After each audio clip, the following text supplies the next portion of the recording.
Hello friends, new week, new MCQ. This is the MCQ that I had posted on all my social media platforms. So let's check out the MCQ and the method to solve such MCQs.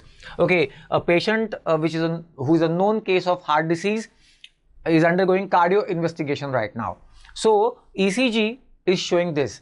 The distance between two successive R waves is 15 millimeters and the 2D echo shows end diastolic volume of 80 ml and ejection fraction 50%. How much is his cardiac output? That was the question. And the options of course are 3.5 liters per minute, 4 liters per minute, 5 liters per minute or 6.5 liters per minute. Let's see how we can deal with the data that is given here. First things first, what is the formula for cardiac output? It's a product of stroke volume and heart rate. So stroke volume into heart rate is equal to cardiac output. That is well known to us. That means we need to find out stroke volume and heart rate from the given data. How do you find out the heart rate from the data given? Well, from the ECG. From the ECG, the calculated heart rate is like this: 1500 divided by x, x being the distance between two successive R waves in millimeters. Let me just explain it a little further. What is 1500? Look, speed of the ECG paper is 25 millimeters per second, which means in 1 minute this paper, ECG paper, travels 25 into 60 and that is 1500 millimeters. So on the ECG paper 1500 millimeters constitute 1 minute.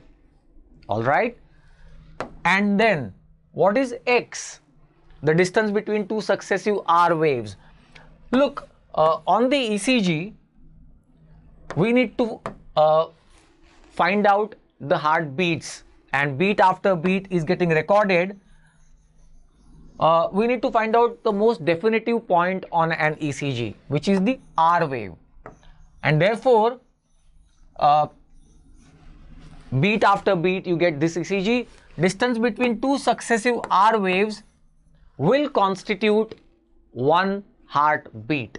Alright, so if that 1 heartbeat is x millimeters, then in 1500 millimeters, how many such beats will occur?